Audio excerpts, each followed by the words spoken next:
Menerima H0 padahal H0 salah. Menerima H0 padahal H0 salah. Oke, good.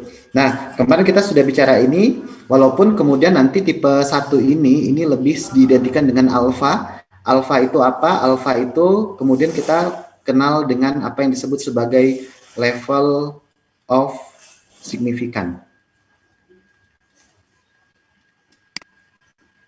Nah, gitu. Tingkat signifikan, tingkat kebermaknaan. Sementara kesalahan tipe 2 itu kemudian ini dikenal sebagai beta. Beta itu apa? Yaitu tadi, power of test. Jadi tingkat kekuatan dari uji yang kita gunakan di dalam statistika. Nah, seringkali yang kita gunakan itu adalah yang alfa. Ini sebenarnya menjadi sebuah kesepakatan yang tidak tertulis, apalagi dalam konteks kita selaku user. Kita bukan orang yang mendalami statistika secara umum, tapi kita adalah pengguna statistika untuk memecahkan permasalahan yang kita hadapi di dalam dunia pendidikan terutama. Sementara kalau beta, ya ini jatahnya orang-orang statistika untuk melakukan dan memberikan rekomendasi uji mana yang kemudian itu lebih tepat digunakan untuk mengatasi situasi dan kondisi yang disesuaikan dengan data yang dipunya. Maka ya setidaknya kita juga sudah bicara itu. Nah, untuk nanti kita akan lebih sering ketemu dengan yang alfa dibandingkan dengan yang beta. Ini juga kemarin juga sudah dikenalkan sebagai kesalahan tipe 2. Nah, hari ini kita akan coba lebih berfokus pada prosedur dari pengujiannya. Oke ya. Karena nanti prosedur ini akan lebih sering kita gunakan gitu. Dalam bentuk tes apapun. Kan kalau kemarin kata-kata yang itu saya munculkan ada yang hubungan gitu. Ada yang pengaruh gitu ya. Kemudian ada yang perbedaan. Nah, begitu. Nah, kata-kata ini dan mungkin masih akan ada banyak lagi kata yang menjadi kunci untuk menentukan kita akan menggunakan uji apa. Nanti di akhir akan saya tunjukkan ada beberapa banyak uji yang mungkin bisa kita gunakan dan semuanya itu berhubungan dengan skala data yang pernah kita pelajari di pertemuan sebelumnya, terutama yang ketika bicara tentang nominal ordinal interval rasio. Jadi kalian harus tahu betul data kalian itu ada pada skala apa, baru kemudian kalian menetapkan kalian akan mengujinya dengan menggunakan uji yang mana. Gitu. Nah, menetapkan uji yang mana itu tidak hanya dipengaruhi oleh skala data, ada skala. Tapi juga dipengaruhi oleh ini, kalian mau cari apa sebenarnya? Hubungankah, pengaruhkah, atau perbedaannya? Nah, barulah nanti di sini ada tesnya. Nah, ini kira-kira begitulah. Ini membuat pengaruh, membuat perbedaan. Penggunaan kata itu membuat perbedaan terhadap tes yang akan digunakan. Oke, kita lihat lanjutannya. Baik, nah dari sini, ini kemarin sudah sempat saya singgung sedikit, karena kita bicara antara uji satu arah dan juga uji dua arah. Jadi secara sederhana, satu arah dan dua arah itu dipengaruhi oleh hipotesis alternatifnya sebenarnya. Ini yang memberikan pengaruh satu dan dua arah. Kalau misalkan hipotesis alternatifnya kalian tuliskan dalam bentuk tidak sama dengan, maka ini bermakna dua arah. Kok bisa dua arah, Pak? Karena tidak sama dengan itu memungkinkan berarti kurang dari atau lebih dari. Sehingga dia memiliki dua arah. Sementara kalau misalkan ini, ya, ini sudah langsung mengarah pada satu arah. Kalian juga boleh menuliskannya seperti ini. Pak, boleh nggak kalau misalkan di hipotesis nolnya itu menggunakan tanda selain sama dengan? Boleh sebenarnya. Artinya adalah ini kita boleh menuliskannya misalkan begini ya. Ini kalian boleh tulis begini nih. Gitu. Nggak ada masalah sebenarnya. Hanya saja kalian akan lebih sering menemukan orang-orang atau di dalam referensi buku manapun itu akan menuliskan hipotesis nol itu seperti ini. Makanya ini disebut sebagai hipotesis uji. Begitu? Karena inilah yang mau diuji, apakah sama dengan atau bukan gitu. Apakah sama dengan atau kurang dari? Maka ini disebut dengan hipotesis uji. Sementara yang ini lebih sering disebut dengan hipotesis penelitian gitu. Ini karena inilah yang kita inginkan sebenarnya. Kita menginginkan apa yang kita inginkan itu posisinya ada di H1. Dan seringkali kesimpulan yang dimunculkan dari gambar itu diorientasikan pada identitas H0-nya. Apakah H0 diterima atau ditolak? Mana daerah penerimaannya? Daerah penerimaannya ada yang di daerah yang berwarna putih. Ini. Sementara penolakannya ada di daerah yang berwarna merah. Kapan dia diterima dan kapan ditolak? Nah, inilah nanti kalian akan menghitung besar nilainya. Nanti ada yang disebut kalau kalian pakai Z tabel. Nah, Z tabel inilah yang kemudian bernilai alfa per 2, atau kalau di sini bernilai alfa saja. Ini adalah Z tabel. Artinya nilai Z yang kalian peroleh dengan mendasarkannya pada tabel. Nanti kemudian kalian akan mendapatkan Z hitung. Nah, ini pengenalan istilah.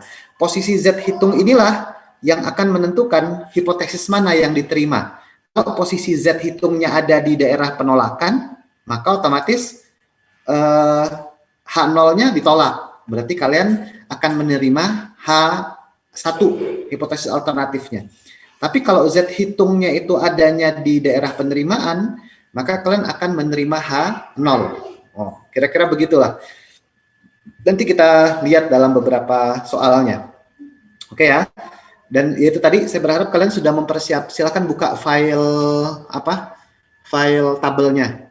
Nanti ada Z dan juga ada T sebagai awalan untuk memberikan gambaran terkait dengan pengujian hipotesis. Oke ya. Nah, ini secara umum tahapan proses pengujian hipotesis. Ini perlu kalian perhatikan.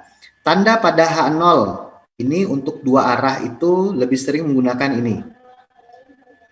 Untuk dua arah. Karena lawan dari sama dengan pastilah tidak sama dengan gitu. Tapi kalau uji satu arah, baik itu ke kiri ataupun ke kanan, kalian boleh gunakan sama dengan, ataupun kebalikannya. Kalau kiri berarti lawannya adalah ke arah kanan. Tapi perlu kalian perhatikan, lihat di bawahnya senantiasa melibatkan tanda sama dengan. Karena sama dengan itu sudah hak paten, hak kepemilikan dari H0. Sisanya adalah untuk H1 atau hipotesis alternatif. Ini daerah penolakan, ini bukan penolakan tapi penolakan, mohon maaf, ini O sebenarnya.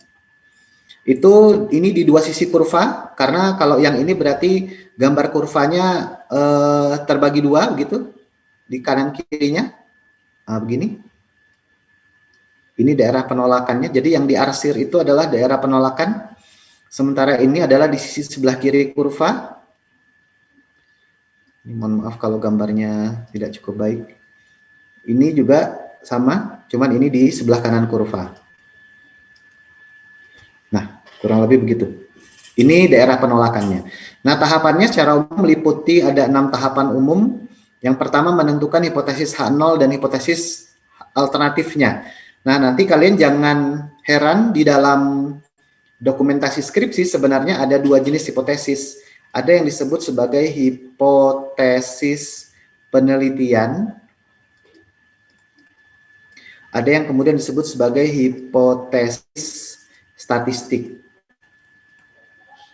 Nah, yang seringkali kalau hipotesis penelitian ini bentuknya adalah pernyataan.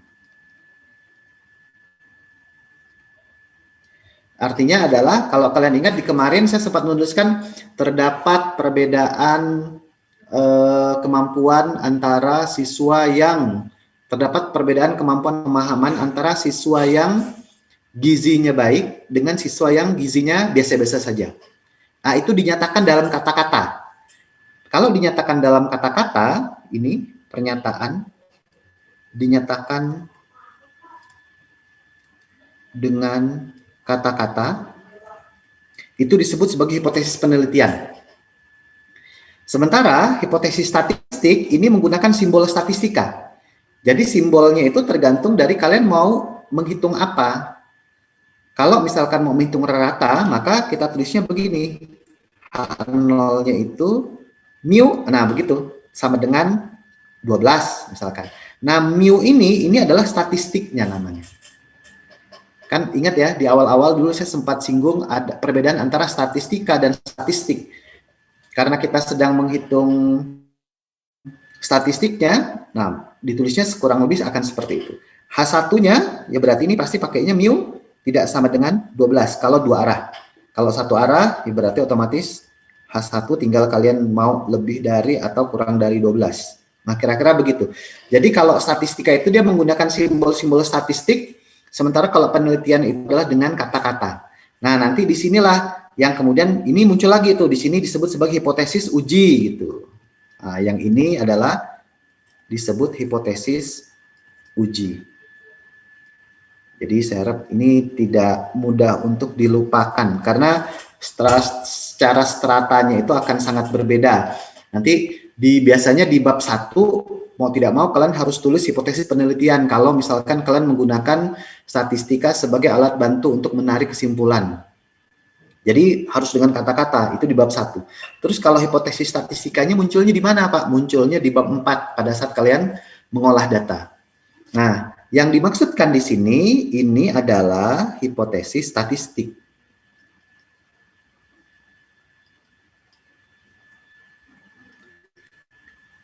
Nah, gitu. Dari kasus kalian perlu menentukan hipotesis statistiknya apa.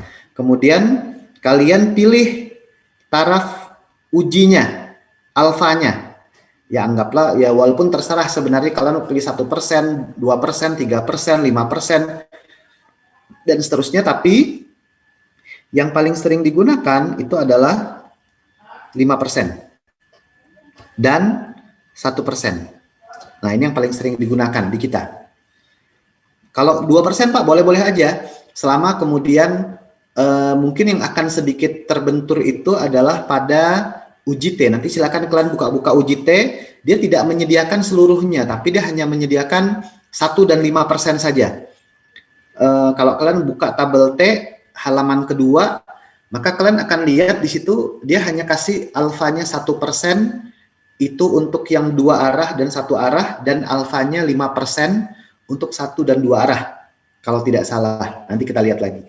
Tapi secara umum akan begitu, sehingga kita perlu untuk mencari lagi kalau misalkan kita ingin mengujinya dengan nilai alfa yang berbeda selain yang sering digunakan yaitu 1 dan 5%. Nah, baru nanti kemudian menentukan uji statistika. Uji statistiknya, jadi kita tentukan uji statistikanya. Anggaplah misalkan sekarang yang akan kita lakukan, ini kita akan coba untuk uji Z dan juga uji T. Nah, gitu. T dan Z ini adik-beradik sebenarnya. Nanti secara umum sejarahnya akan saya ceritakan pada saat kita sudah bicara lebih detail tentang uji statistikanya. Ini kan ceritanya kita hanya mau belajar tentang tahapan pengujian hipotesis aja. Nah, sementara ujinya ini kita pinjam sebentar. Sebenarnya secara umum orang kadang-kadang membedakannya dari jumlah respondennya. Kalau jumlah respondennya itu kurang dari 30, maka akan menggunakan uji T. Tetapi kalau jumlah total respondennya itu lebih dari 30, kita akan pakai uji Z. Simpelnya begitu, tapi tidak boleh disimpulkan begitu sebenarnya. Karena dipengaruhi oleh apakah nanti simpangan baku dari populasinya diketahui atau tidak. Nah, nanti kita akan bicarakan itu pada saat kita sedikit lebih mendalami tentang uji statistik.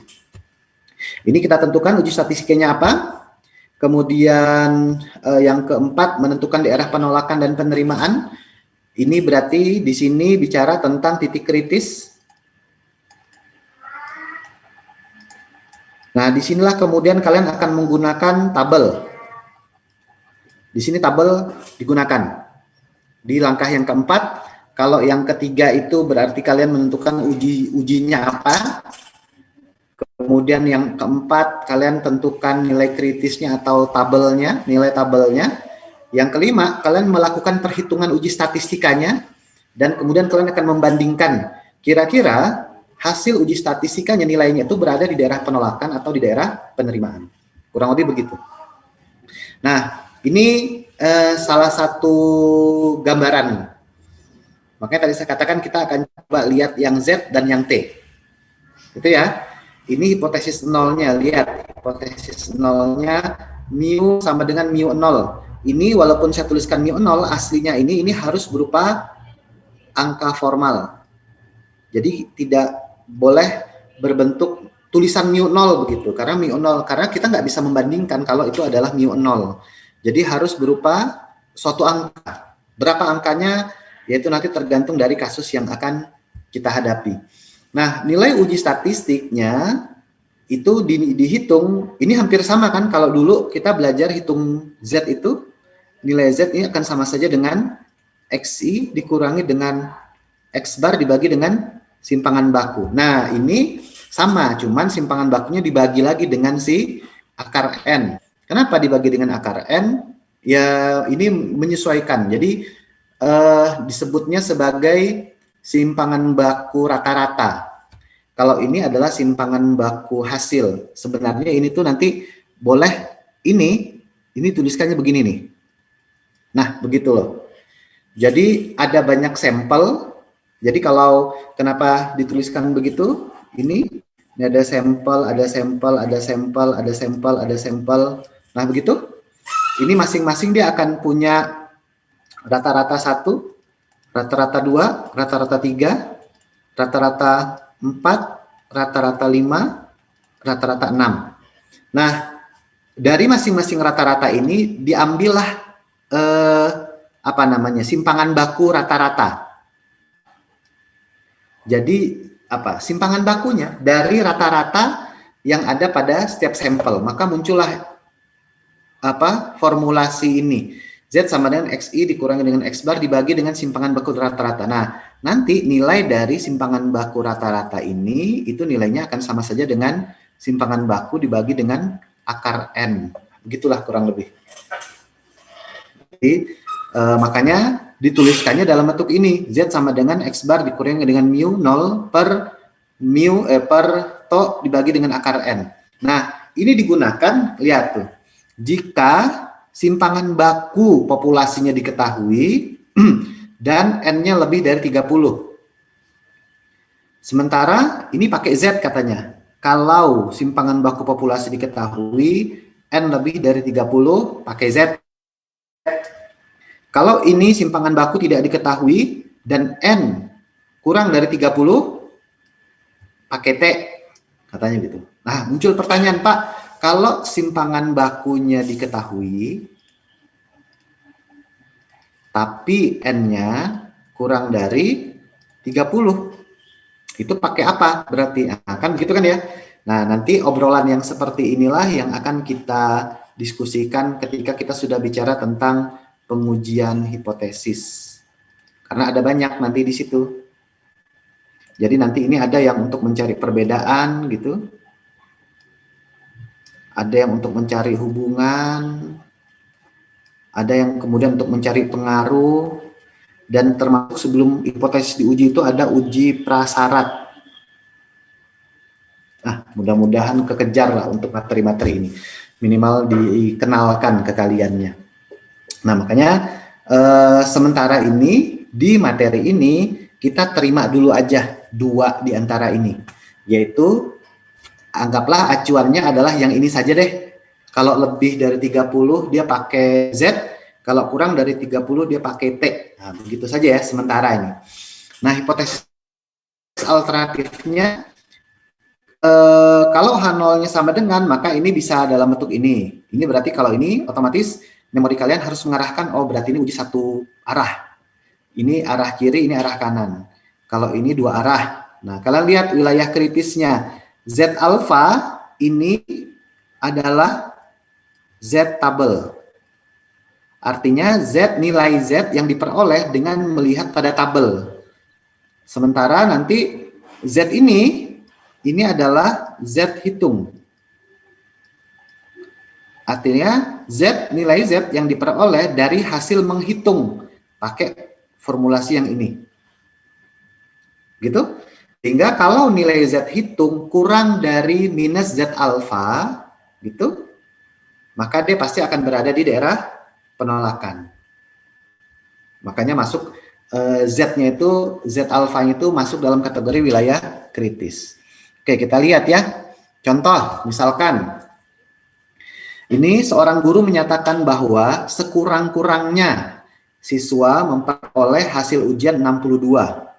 Sekurang-kurangnya siswa memperoleh hasil ujian 62. Nah, katanya begitu tuh. Ujilah hipotesis dengan tingkat signifikansi 1%. Nah, ini udah dikasih tahu nih ya. Ini kata kuncinya. Sekurang-kurangnya 62, tingkat signifikansinya 1%. Jika diambil sampel acak 60 siswa, tuh, dan diperoleh informasi reratanya adalah 61,98 dan simpangan baku 0,1, maka katanya, oh ini udah langsung jawab. Jadi kita diminta untuk menguji hipotesis dengan tingkat signifikansi 1% jika diambil sampel acak 60 siswa dan diperoleh informasi rata-ratanya adalah 61,98 dan simpangan baku 0,1.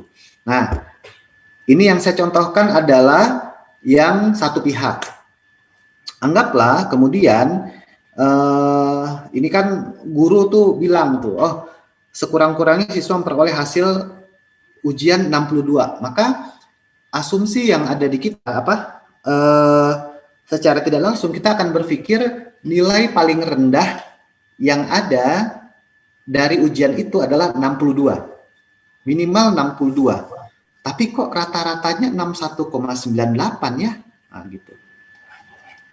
Maka kan secara nggak langsung sebenarnya dia menanyakan 61,98 itu adalah 62 atau bukan begitu. Anggaplah nanti ini kita bisa buat ini kalian boleh nanti ini akan saya konfirmasi. Ini kebetulan saya pilihnya kurang dari. Apa bedanya Pak kalau ini kurang dari, lebih dari, dan sama dengan? Tidak sama dengan. Sebentar.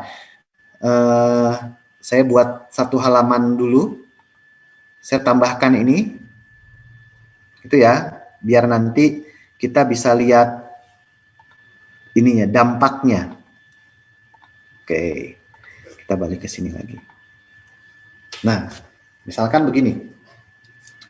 Ini kan langkah pertamanya itu adalah ini beberapa sharing ringkas. Tentukan hipotesis dan alternatifnya. Asumsi bahwa rata nilai sekurang-kurangnya 62 ini merupakan H0. Dengan kata lain, pastinya lebih dari 62. Begitu? Nah, sehingga kita akan tulisnya dalam bentuk mu-nya sama dengan 62. Mu-nya sama dengan 62. Berarti alternatifnya kurang dari 62. Begitu. Ini asumsi yang pertama ya. Kalian boleh Pak, tapi kan yang saya pingin uji itu adalah kebalikannya. Jadi apakah memang ada yang nilainya 61,98 itu masuk kategori itu atau enggak Pak? Misalkan begitu. Nanti kita lihat bedanya di mana. Kemudian dari sini taraf konfidensinya ini ada satu langkah di atas ini, itu yang kemudian bicara tentang ini sudah langkah 1 oke. Tidak ada masalah. Langkah yang kedua juga oke. Begitu ya. Nah, langkah yang ketiga ini juga nggak ada masalah karena R-nya sama dengan 30, kita pakai Z sebagai statistika uji. Ingat Z tadi ini akan sama saja dengan Z sama dengan X dikurangi dengan mu dibagi dengan simpangan baku per akar N. Nah, N-nya 60. X-nya sudah diketahui. Nah, nanti tinggal kita lihat tuh berapa nilainya. Kemudian kita menentukan daerah kritis. Ini dibilangnya alfanya 1%, 0,01. Berarti otomatis karena ini di sebelah kiri, gitu ya. Ini kan dampak dari hipotesis 0 yang ini. Maka kalau misalkan kalian gambarkan, itu ya, kan dia dilihatnya dari alternatifnya. Karena dia mengarah ke sisi sebelah kiri. Nah, di sini dia. Maka disinilah karena satu pihak, maka di sini muncul Z alfa. Z alfa di sini adalah terima H0. Di sini ini tolak H0. Begitu? Nah, dari mana Pak dapat ini 0,01 itu sama dengan Z minus 2,33. Kalau minusnya nggak ada masalah ya, sepertinya ya. Karena dia berada di sisi sebelah kiri 0. Saya pikir nggak ada masalah. Nah, nilai 2,33 dapat dari mana? Maka karena ini Z alfa, berarti dari 1% ini kalian lihat tuh. Ini 1%. Ini sama saja dengan berarti dari sini sampai ke sini itu luasnya adalah 1%. Luasnya 1%. Maka otomatis dari situ kita akan lihat ini 1%. Berarti dari sini sampai ke sini berapa persen tuh berarti tuh?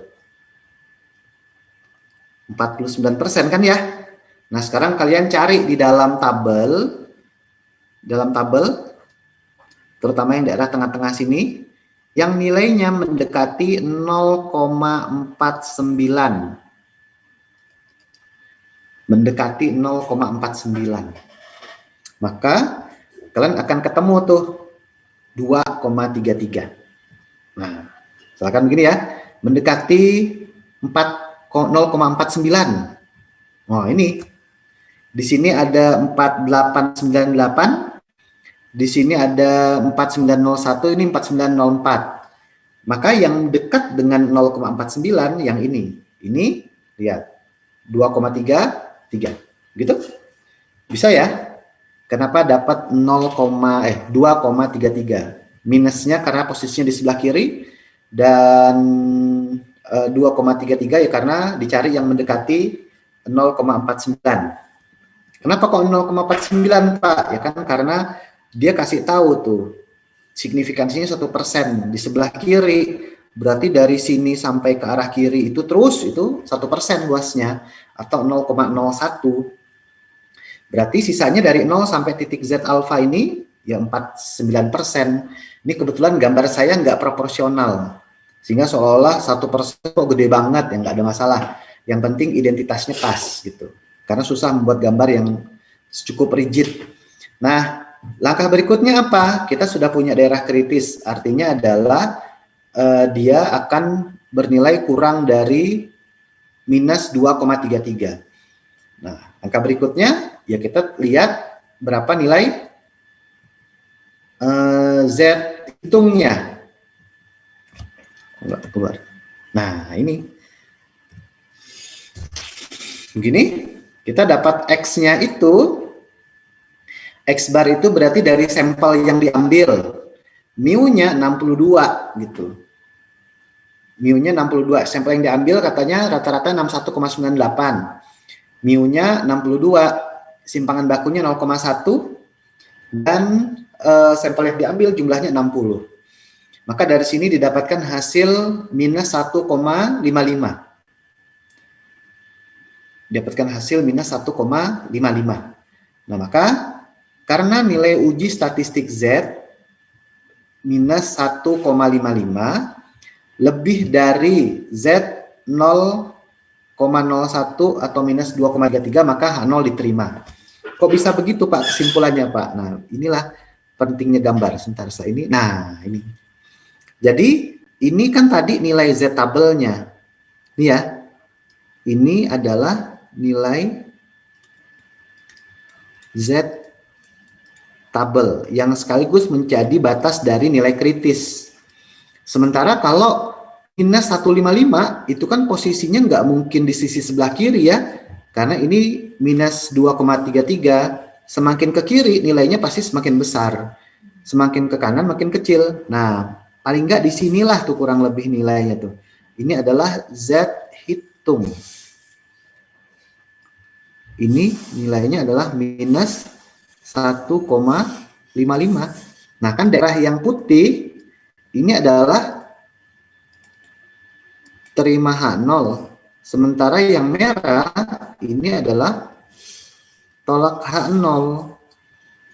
Maka karena uji statistik Z sama dengan minus 1,55 lebih dari Z 0,01 atau minus 2,33, maka H0 diterima. Maka dengan kata lain ini menunjukkan bahwa nilai rata-rata sampel berada di daerah penerimaan H0. Dengan demikian, kita menerima hipotesis 0 bahwa rata-rata siswa sekurang-kurangnya 62. Begitu. Bisa? Kebayang sampai di sini? Nah, nanti contoh laginya kita perhitungkan kemudian. Sampai di sini ada yang mau ditanyakan dulu nggak? Bisa ya? Pak, kalau saya pakai yang lebih dari bisa nggak Pak? Ini kan kalau dilihat, mana?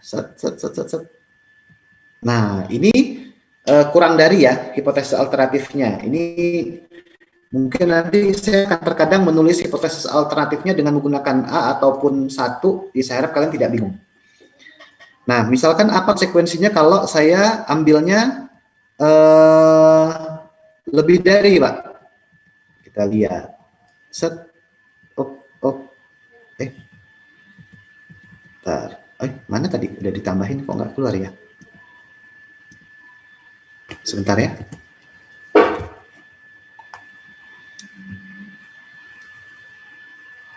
Oh, di sini rupanya. Pantesan. Ini saya turunin. Oke. Nanti kita kesini lagi ya, contoh yang lain. Nah, bagaimana kalau misalkan ternyata mu-nya itu, H0-nya itu, anggaplah sama. Ini titik 2, maaf. Dimana mu-nya itu sama dengan 62. Tapi hipotesis alternatifnya, itu mu-nya tadi kurang dari. Kalian tulisnya lebih dari. Begini. 62. Tapi kemudian kalian tulisnya ini lebih dari. Menurut kalian, kira-kira nanti hipotesisnya diterima atau ditolak nih? Hipotesis nolnya nih. Berarti kan kalau ini kan gambarnya begini. Set. Dia di sini nih. Ini 0. Ini adalah Z alpha.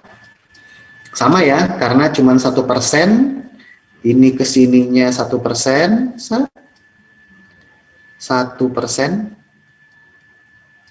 Berarti dari sini sampai ke sininya itu, ini 49%. Atau 0,49, ininya adalah 0,01. Nah, lihat tuh, ini pasti 2,33. Ini prosesnya nanti akan sama, tapi kita ambil ringkasnya aja, dampak dari perubahan dalam cara kita menuliskannya. Kalau tadi kan contohnya itu adalah ininya kurang dari, nah ini lebih dari.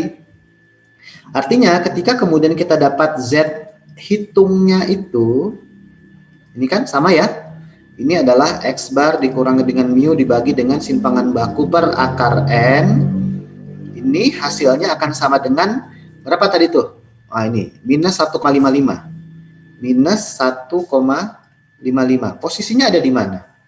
Posisinya ada di sisi sebelah kiri 0. Ini minus 1,55. Tetap tidak berubah kan ya? Mungkin jadi berubah nggak dia? Dengan kalian mengganti hipotesisnya, kemudian jadi berubah dia. Nggak kan ya? Nilai Z hitungnya tetap sama. Artinya kesimpulannya tetap saja ini Z-nya itu berada dalam terima H0. H0-nya diterima. Apa H0-nya? Oh, sama dengan 62. Kesimpulan yang sama kan ya? Nah, sama halnya, misalkan Pak, kalau saya pakai dua pihak gimana Pak? Dua arah Pak? Berarti kalian mau tulis begini. H0-nya itu ini mu sama dengan 62, alternatifnya mu tidak sama dengan 62. Berarti kalian akan buat begini tuh. Ini 0, ini dibagi 2. Ini berarti ini Z alfa per 2. Hati-hati loh ya, karena dibagi 2 berarti alfa per 2. Ini minus Z alfa per 2. Karena si alfanya itu 0,01, berarti kalau dibagi 2, maka luas dari sini ke sininya berapa tuh? 1% dibagi 2. 0,005. Oke. Berarti ini juga sama kan ya? Terus ini 0,005. Berarti dari sini sampai ke sini berapa tuh berarti tuh? 0,5 dikurangi dengan 0,005. 0,495. Kalian cari 0,495 itu berapa agar kita mendapatkan nilai Z alfa per 2. Coba lihat lagi 0,95. Ini di tabel saya enggak ada. Dapat enggak? Coba ya, kita lihat di tabel. Ini saya stop share yang sini. Nanti kita kembali lagi. Kita buka tabelnya. Nah, 0,495. Lihat tuh. 4945 nih. Nah, ini kalian boleh pilih yang mana aja. Mau pilih yang ini, oke. Ini 0,4949 berarti 25 berapa tuh? 2,57. Ini bisa? Atau yang 4951 boleh. Ah, Pak, karena pas ini selisih satu boleh nggak? Ini 57 sama 58. Nah, saya ambilnya 575. Berarti 2,575. Pas di tengah-tengah kan ya? Nah, kita ambil 2,575. Itu? Misalkan begitu. Saya balik lagi ke sini. Oh, berarti dapat nilai Z-nya ini sama saja dengan 2,575. Ini minus 2,575. Ah, misalkan begitu. Nah, kemudian kan kita cari lagi tuh, Z hitungnya berapa? Z hitungnya tetap aja, nggak berbeda. Z hitung X bar dikurangi dengan mu dibagi simpangan baku per akar N. Berapa? Minus 1,55. Di mana itu? Adanya di sini. Lawang tadi minus 2,33 aja dianya masih ada di dalam, ini juga tetap sama. Ini Z hitung sama dengan minus 1,55. Apa kesimpulannya? Terima H0. Sama kan? Sama. Artinya adalah pada dasarnya berbeda dalam menentukan hipotesisnya, itu tidak terlalu banyak memberikan pengaruh terhadap kesimpulan. Kecuali kalau misalkan ternyata hasil Z hitungnya itu tipis banget. Artinya tipis banget itu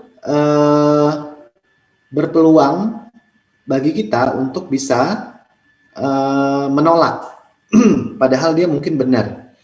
Ini kan kondisinya akan berbeda nih. Ini kan tadi misalkan ya, ini kita bedain dari sisi ininya. Nanti saya tunjukin ke kalian. Ini berbeda. Nah, sekarang kita coba ambil alfanya jangan 0,01, tapi alfanya adalah 0,05. Misalkan hipotesis nolnya ini sama, mu 62. Ini satunya misalkan lah ya, kita kayak yang tadi, yang di awal, mu-nya itu kurang dari 62. Sehingga yang kemudian kita lihat itu yang sisi ininya kurang panjang. Nah, cuman berbeda. tadi 0,01, ini ke ujung sana, ini 0, ini adalah 0,05. Berarti dari sini ke sini 0,45. Kalau tadi 49, sekarang 45. Dia semakin mendekatkan ya, mendekatkan 0. Karena yang tadi luas daerah yang ini 49, sekarang jadi 45. Berarti semakin mendekat. Pertanyaannya adalah apakah Z-nya itu 1,55 itu masuk nggak ke dalam kategori yang ini? Misalkan ini kita sudah dapat Z hitungnya, sama ya, kayak tadi ya. Z hitungnya kan tidak berubah karena Z itu tidak dipengaruhi, Z hitung tidak dipengaruhi oleh nilai alfa. Jadi alfa itu hanya akan mempengaruhi nilai dari Z tabelnya. Z hitungnya ini minus 1,55. Nah, coba kita lihat di 0,45. Berapa tuh nilai Z-nya tuh? Ini adalah Z alfa. Berapa nilai Z alfa untuk 0,45? Ada nggak? Coba kita naik ke atas tabel saya mana ya? Set. Kan. Tabel.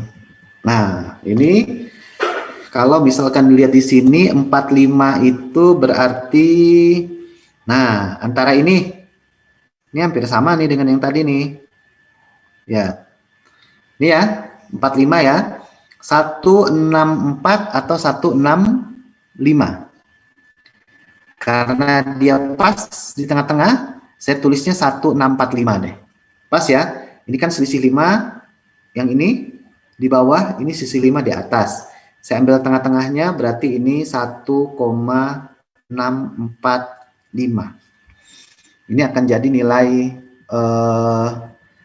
Z tabelnya. Ini minus 1,645. Mantap nih jadinya nih. Lihat. Nah, kalau kalian perhatikan di sini 1,645. Minus 1,55 itu berada di sisi sebelah kiri apa di sebelah kanan minus 1,645? Kanan. Kanan. Kanan.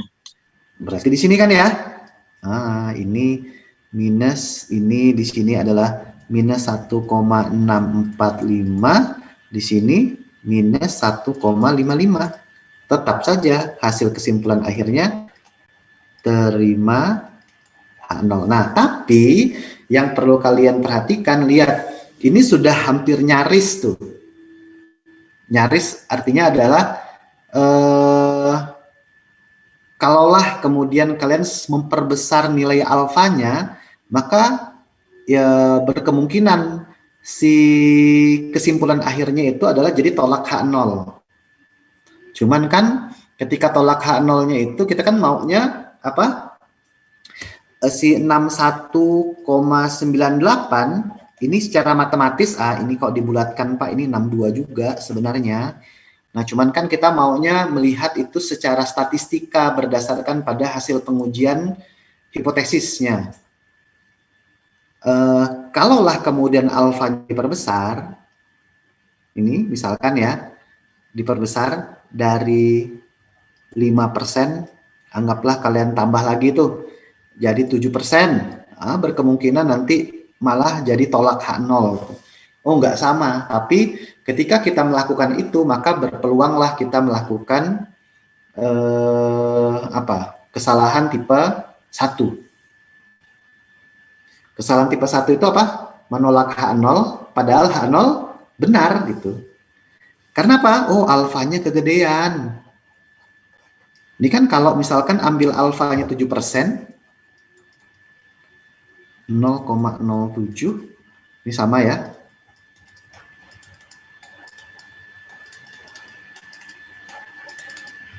Sorry. Nah, begitu. Mudah-mudahan pas.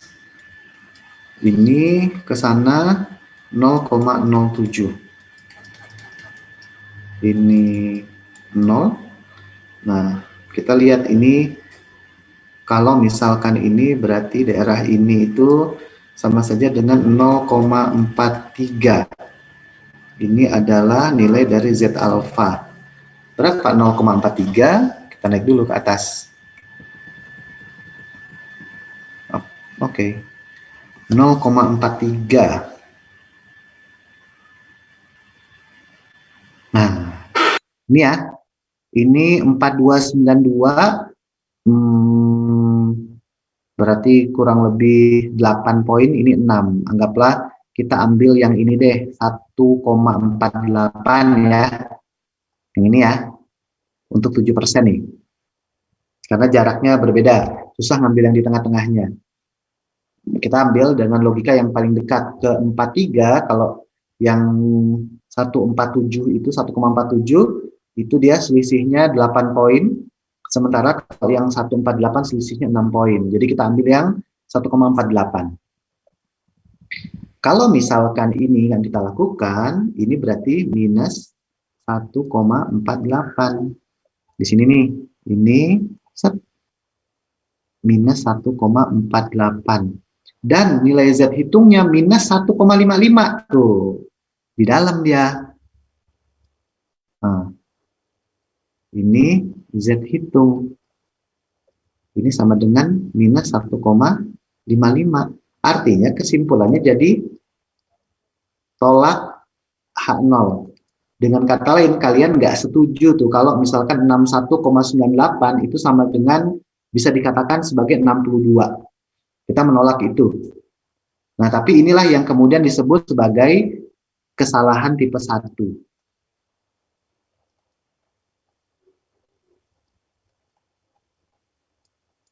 Yaitu menolak H0 padahal H0 itu benar. Akibat apa? Akibat besarnya nilai dari alfa. Kegedean. Nah, gitu. Itu yang makanya saya katakan dalam dunia pendidikan yang sering kali digunakan itu adalah 1% atau 5%. Karena semakin besar kita berpeluang, semakin besar nilai alfa, kita semakin berpeluang untuk melakukan kesalahan tipe 1. Makanya logikanya alfanya diperkecil, tapi terlalu kecil juga nggak bagus kalau di dalam dunia pendidikan, karena selalu saja ada potensi kesalahan kita dalam pemrosesan pengambilan datanya. Begitu kira-kira. Oke?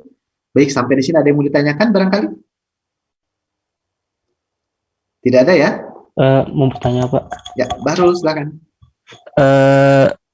Berarti kalau misalkan untuk pengujian itu kita harus menguji dari semua apa tuh data penolakan, misalnya penolakan kiri berarti diuji juga gitu, penolakan kanan diuji juga, penolakan yang dua-dua juga harus diuji juga gitu Pak. Enggak. Jadi kalian bebas untuk memilih kalian akan melakukan, ingin mengujinya dengan yang mana. Karena itu kan pilihan sifatnya. Jadi nggak harus semuanya diuji.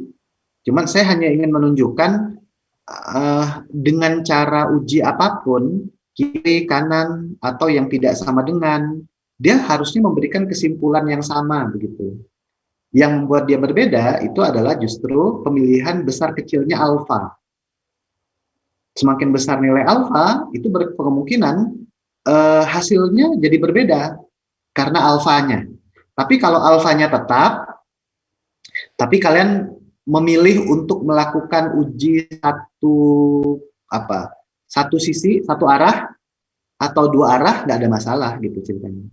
Jadi kalian yang perlu kalian lakukan hanya memilih salah satu di antara tiga, sisi kiri, arah kiri, arah kanan, atau kanan kiri gitu. Nggak perlu semuanya, tiga-tiganya. Cukup salah satu saja. Begitu kira-kira Barul. Baik. Oke, good. Ada yang mau ditanyakan? Nggak ada ya? Oke, baik. Kalau tidak ada, ini sementara biar enak, ini saya hide dulu. Aduh.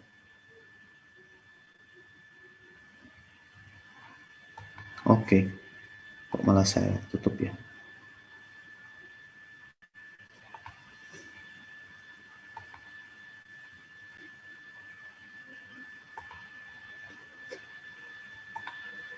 Oke. Sebentar ya. Saya hide.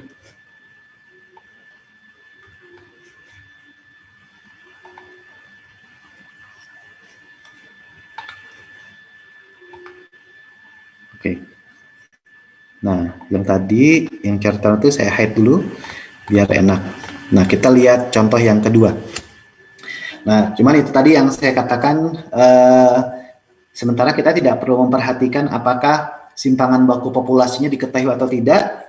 Yang perlu kita lihat adalah jumlah datanya. Ini untuk lebih mempermudah sebenarnya, walaupun tidak boleh disimpulkan seperti itu. Gitu ya, tetap saja acuan statistikanya didasarkan pada apakah simpangan baku populasinya diketahui atau tidak. Nah, baik. Contohnya yang kedua, setelah diadakan remedial dari sebuah ujian dengan rata-rata 65, dilakukan pengujian apakah secara umum rata-rata kelas menjadi lebih baik atau sama saja. Jadi remedial sebelumnya ada ujian dapat rata-rata 65. Kemudian remedial, apakah setelah remedial itu jadi lebih baik atau tidak? Nah, kemudian diperolehlah data yang diambil dari 10 orang.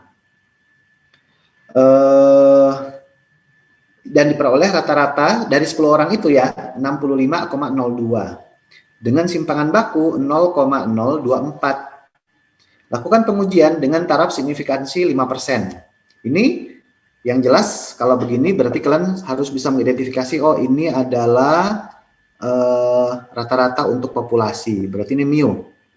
Ini adalah karena diambil dari N jumlah siswa, ini N, ini berarti adalah X bar karena rata-rata dari 10 itu baku. Nah, ini saya tuliskan begini untuk menyesuaikan dengan aturan yang tadi ya. Ini adalah simpangan baku sampel, bukan populasi. Berarti ini adalah S sebenarnya itu. Ini 5%. Ini adalah alfa. Nah, begini. Oh, kalau dia kan N kurang dari 10, kurang dari 30. Berarti saya nggak bisa pakai Z, saya harus pakai T. Cara proses hitung sama. Yang membuat T dan Z berbeda itu adalah ya, kalau tadi Z pakai tabel Z, sementara kalau T ya berarti kita tabel T. Oke? Nah, kita lihat. Ini sama prosesnya dengan yang tadi.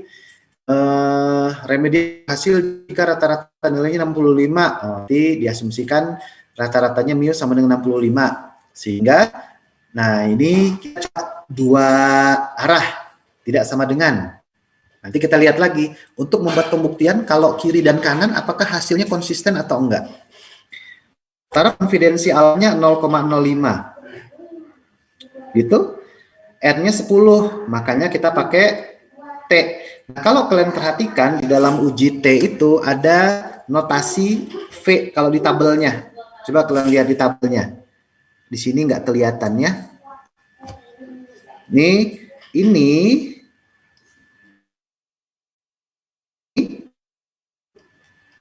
biasanya dituliskan sebagai DF. DF itu adalah degree of freedom, derajat kebebasan atau derajat kebebasan. Yang nilainya itu admin 1. Sehingga sini karena datanya ada 10 dikurangi jadinya 9. Nah, berbeda dengan Z. Kalau Z kita sudah di tengahnya saja karena itu bicara tentang luas daerah di bawah kurva. Di T sama juga sebenarnya luas daerah di bawah kurva, tapi dia dipengaruhi oleh dua nilai. Nilai pertama itu adalah nilai degree of freedom-nya, derajat kebebasannya. Nilai kedua itu adalah nilai alfanya. Kalau tadi di Z hanya dipengaruhi oleh nilai alfanya saja. Kalau di T ada dua, degree of freedom dan juga nilai alfa.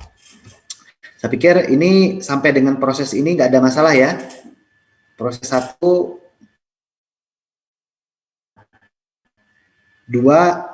bisa menuliskan saja. Nah, yang ketiga, ini yang harus kalian hati-hati. N-nya 10, karena 10 kita pakai T. Ini. Nah, tapi N ini juga memberikan pengaruh pada nilai degree of freedom. Nah, bagaimana menentukan daerah kritis? T sama dengan 2,26. Nah, kalian lihat tuh. Karena dia ini, lihat, dua arah ya, 5% tabelnya. Ini 5% satu arah. Ini mau posisi kanan di kiri sama saja sebenarnya. Ini 5% dua arah. Ini saya tuliskan di sini, ini 5% alfa, 5% satu arah. Yang ini alfa 5% dua arah. Ini alfa 1% satu arah, dan yang ini alfa 1% dua arah. Ini yang tadi saya katakan yang berpengaruh antara pemilihan alfa 1 dan 5% itu adalah tabel T gitu. Karena kan menjadi tidak mudah ya kalau kalian pilihnya 7% kayak tadi, oh nggak ada di tabelnya. Berarti kita harus cari tabel T yang menyediakan alfa 7%. Nah, karena 5% dan dua arah, maka ini adalah untuk, jadi kalau tadi V ini DF nih, lihat nih, ini adalah untuk nilai V-nya, yang di atas adalah untuk nilai, ini adalah untuk nilai V, yang ini untuk nilai alfa. Nah, tinggal kalian hubungkan saja. Berapa tadi V-nya? Oh, V-nya 9. Kemudian alfanya adalah Z alfa per 2, karena dibagi 2. Maka ketemunya di 2,262. 2,262. Kenapa kemudian dia bernilai 2,26? Nah, hitung statistik sama aja. Saya pikir setelah proses hitungnya sama, X barnya berapa dari remedial? Oh, 65,02. 5-nya. Nah, S-nya ini sama dibagi dengan N-nya 10. Hasilnya adalah 2,64. Lihat, ini karena dibagi 2, ini adalah minus 2,62, 2,64 posisinya.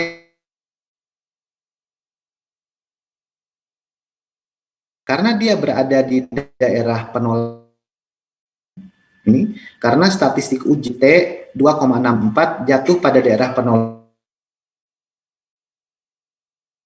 Hipotesis alternatif terima. Ini kan tolak H0. Nih, ini adalah daerah penolakan H0. Karena H0 ditolak, berarti hipotesis alternatif yang diterima. Maka kata lain, ini, ini belum saya tuliskan kesimpulannya ya. Dengan kata lain, rata-rata remedial itu berbeda dengan rata-rata 65. Padahal kan bedanya cuma dikit banget ya. 0,2 tuh loh. Ini dengan demikian,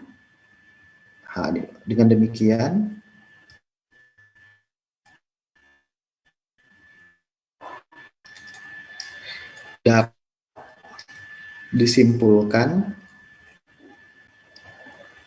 bahwa rata ideal dengan ujian sebelumnya. Aduh, ini nggak nyampe. Ujian sebelumnya. Loh, kok cuman berbeda, Pak? Boleh nggak kita bilang lebih baik? Oh, nggak boleh. Kenapa nggak boleh? Karena kan kita pakainya Tidak sama dengan. Sama dengan itu hanya boleh menyatakan dia berbeda. Kalau kalian lebih baik atau tidak, nah ganti jadi satu arah. Jadinya di sini harusnya bukan tidak sama dengan, tapi satu arah. Misalkan ya, ini kemudian saya tambah satu slide.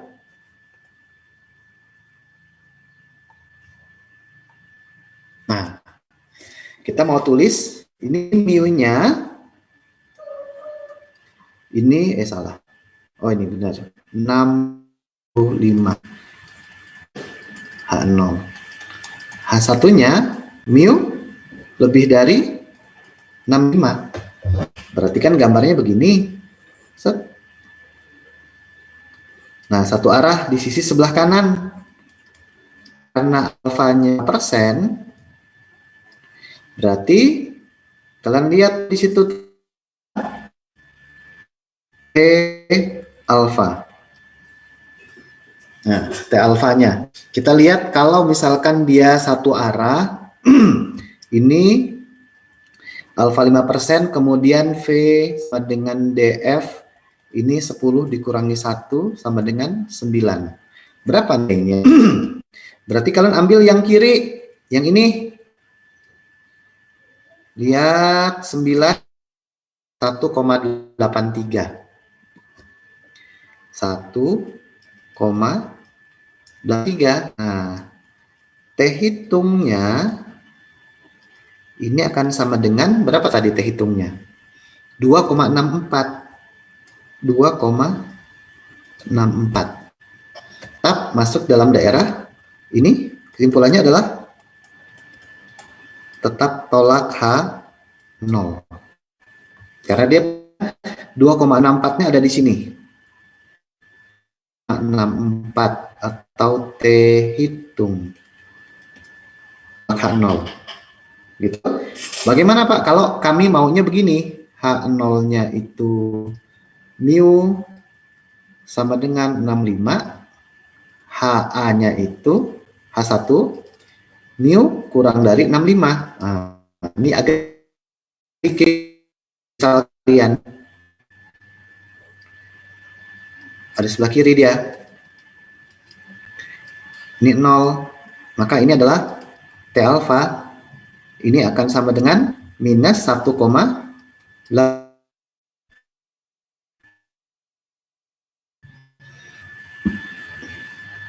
Nilainya itu adalah T hitungnya 2,64 ada di sini. Maka ini sama. Terima H0. Nah, kok beda? Nah, ini dia berbeda. Kenapa dia berbeda? Artinya adalah dalam konteks yang pertama, yang ini yang pertama, yang kedua, dia tolak H0. Dalam 0 di sini. Kalau ini ditolak, dia mau bilang kalau ini lebih baik, ini berbeda. Untuk yang ini berbeda.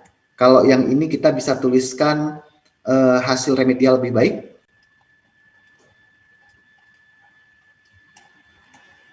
Begitu?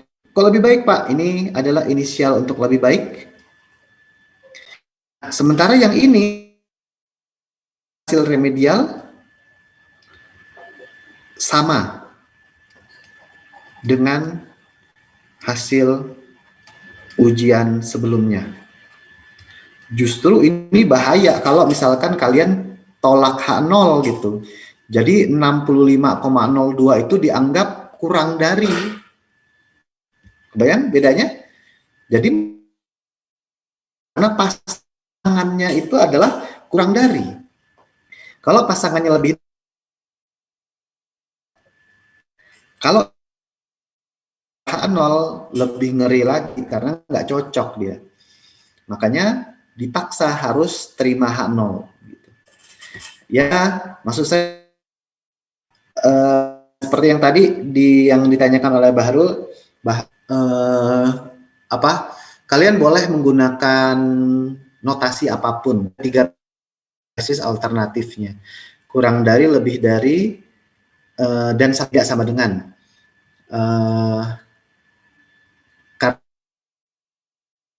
Konsisten. Kalau artinya konsisten itu, kalau saya katakan sama, mungkin nggak berlaku sama. Nggak berlaku sama tuh, contohnya kayak begini. Dibandingkan dengan yang tadi, kok tadi kan semuanya adalah terima H0, misalkan begitu ya. Kalau yang contoh yang pertama kita pakai Z tadi, semuanya terima H0, itu sama. Tapi sangat mungkin saya lebih suka pakai istilah konsisten. Karena pasangannya, kalau pasangannya itu jadi aneh kan, 65,02 kok malah jadi kurang dari 65, kan nggak logis ya. Nah ini yang disebut dengan konsisten. Maka ya kalian boleh pakai apapun lah, yang lebih dari, kurang dari, cuman hati-hati dengan kesimpulan akhirnya. Kesimpulan akhir itu yang kayak begini itu, ini lebih baik. Misalkan kalau kurang dari, tadi ya misalkan gitu, tidak lebih baik misalkan. Maka kalau ini kan lebih baik, kalau kurang dari berarti tidak lebih baik. Kalau misalkan tidak sama dengan, berbeda berarti, atau sama gitu. Kalau terima H0 berarti dia dengan ujian sebelumnya. Nah, kalimat kesimpulan itu yang harus kalian perhatikan, harus sedikit hati-hati. Kenapa? Ya karena itu yang akan membedakan antara satu dengan antara penggunaan hipotesis alternatif yang satu dengan yang lain. Jadi kalau udah benar prosesnya, kesimpulannya yang salah, ini mah kesimpulan untuk hipotesis alternatif yang menggunakan tidak sama dengan. Tapi kalian tuliskan lebih baik, nah itu salah berarti begitu. Jadi harus konsisten, itu maksud saya. Oke, baik. Mau ditanya aman-aman aja ya. Gampang ini mah, tapi yaitu apa yang ingin saya munculkan ini adalah prosesnya. Jadi pertama, kalian harus nyatakan dulu hipotesisnya apa. Dua, tetapkan berapa nilai alfanya. Ketiga, kita akan uji dengan menggunakan apa. Keempat, tentukan daerah kritisnya. Yang keempat itu hitung dulu. Yang keempat hitung daerah. Yang kelima hitung nilai statistiknya. Yang keenam baru tentukan kesimpulannya apa. Nah, proses itu harus terjadi. Itu kan satu, ini hipotesisnya apa. Dua, nilai alfa. Tiga, pakai uji apa. Empat, nilai kritis. Lima, ini nilai kritis atau Z alfa begitu ya, atau T alfa. Ini adalah nilai hitung. Ini tabel, yang ini adalah Z hitung. Nah, baru yang keenam itu adalah kesimpulan. Nah, ini yang ingin saya sampaikan ke kalian, agar secara umum prosesnya itu lebih teratur dan rapi, sehingga kita tidak hanya sekedar bicara tentang kesimpulan akhirnya, tapi kesimpulan itu akan sangat didasarkan pada hipotesis yang kemudian kita bangun di awal. Nah, masih banyak sebenarnya kalau bicara tentang uji statistika. Ini tadi ya, ini kalau U2 beda rata. Nanti sekali lagi detailnya akan kita bicarakan dalam ketika kita sudah bicara tentang proses pengujian hipotesis. Ini masih ini kalau tadi kita cuma satu, sekarang ada dua. Kasarnya kalau tadi hanya satu kelas, nah sekarang kita membandingin dua kelas. Misalkan kelas A dengan kelas B, saya bandingkan. Kan muncul dua rata-rata. Kalau tadi kan nilai kelas A remedial, hasilnya sekian. Nah, kesimpulannya apa? Nah, kalau tadi itu begitu. Kalau sekarang antara kelas A dengan kelas B dibandingkan nilainya, mana yang lebih baik, misalkan begitu. Dasarnya akan sama-sama saja, kan? Lihat proses hitungnya. Ini melibatkan proses yang relatif lebih banyak, tapi ya kurang lebih sama-sama saja. Nanti kita akan set. Nah, dan ini bukan akhir dari perjalanan. Ini ada macam-macam nih. Ini ada yang disebut dengan univariat atau bivariat. Variat itu ya secara sederhana mungkin bisa dikatakan semacam variabel lah. Variabelnya tunggal atau dua. Nah, kalau jumlah sampel pasangannya nanti, ini yang sampel pasangan itu yang kayak tadi, yang dua. Ini ada yang bebas, ada yang berpasangan. Kan kalian saya rencanakan untuk saya ajar dengan menggunakan games, misalkan games itu saya tes dulu. Nanti setelah pakai game, saya tes lagi. Itu kan namanya berpasangan antara pre dengan post test. Tapi kalau bebas, kalau ini kan kalau yang tadi berpasangan itu hanya kelas saja. Kelas A misalkan begitu. Kalau berpasang, kalau bebas ya berarti antara kelas A dengan kelas B. Nah, gitu. Ini pakai uji T2 sampel bebas.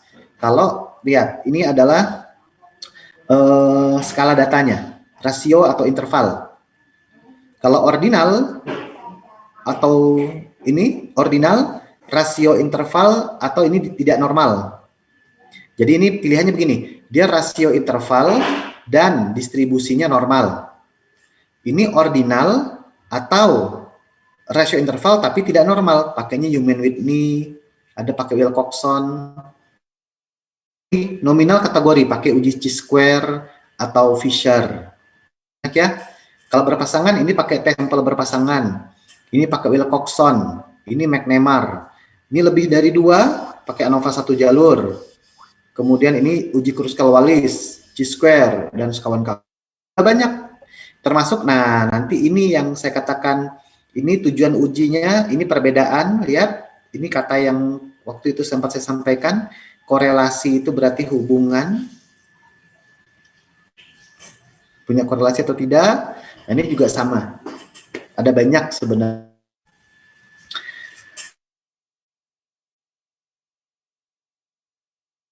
Ini kan kalau mau diajarkan semuanya seperti yang kita nggak punya cukup waktu, tapi paling cara tentang kalau misalkan nanti apa namanya bagaimana hipotesis itu dikembangkan. Nah nanti tinggal setelah ini nanti kita akan coba bicara tentang apa yang mau kita taksir di apa yang mau kita taksir di level populasi. Nah kita pakai sampel untuk menaksirnya. Setelah itu baru kita akan bicara tentang beberapa metode lainnya. Oke, nah baik, sampai di sini ada yang mau ditanyakan barangkali? Bisa? Bisa, paling tidak kita sudah menggunakan 2 tabel, maka tabel itu tidak boleh hilang di kalian, karena itu akan sangat digunakan kalau misalkan kalian akan melakukan suatu uji statistika.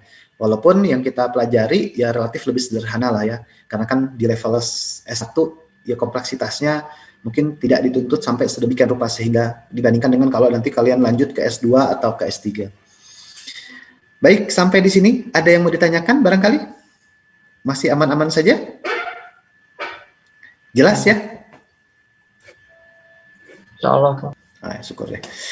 Baik, saya pikir cukuplah untuk hari ini. Kalau memang tidak ada yang ditanyakan, saya pikir sementara cukup. Nanti di pertemuan pekan depan kita akan coba bicara tentang penaksiran parameter. Nah, dari penaksiran parameter itulah baru nanti kita akan mencoba bicara tentang beberapa hal yang berhubungan dengan uji statistika. Baik, nanti kita akan ngulang lagi tuh yang kayak tadi uji Z, T. Nanti kalau misalkan ada 2 variabelnya, 2 sampelnya gimana Pak? Nah, mungkin lebih dipelajari di sana, termasuk yang Wilcoxon, Human-Whitney, nanti akan dikenalkan ke ya mulai dari sekarang kayaknya kalian akan lebih berkeringat karena sudah tidak musim hujan, pindah hujannya ke arah timur, ke Indonesia bagian timur. Sepertinya agak gerah-gerah enak gitu ceritanya. Oke ya, baik ya. Baik, saya minta kalian menyalakan videonya untuk saya ambil gambarnya.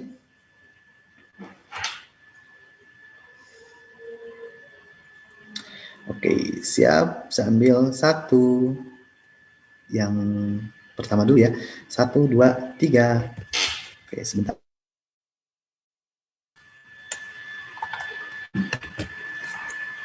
Oke, lagi. Bagian kedua, halaman kedua, 1, 2, 3. Oke. Baik, terima kasih karena bersedia hadir di perkuliahan siang hari ini. Semoga kalian tetap sehat selalu. Sampai ketemu lagi pekan depan. Assalamualaikum warahmatullahi wabarakatuh. Waalaikumsalam warahmatullahi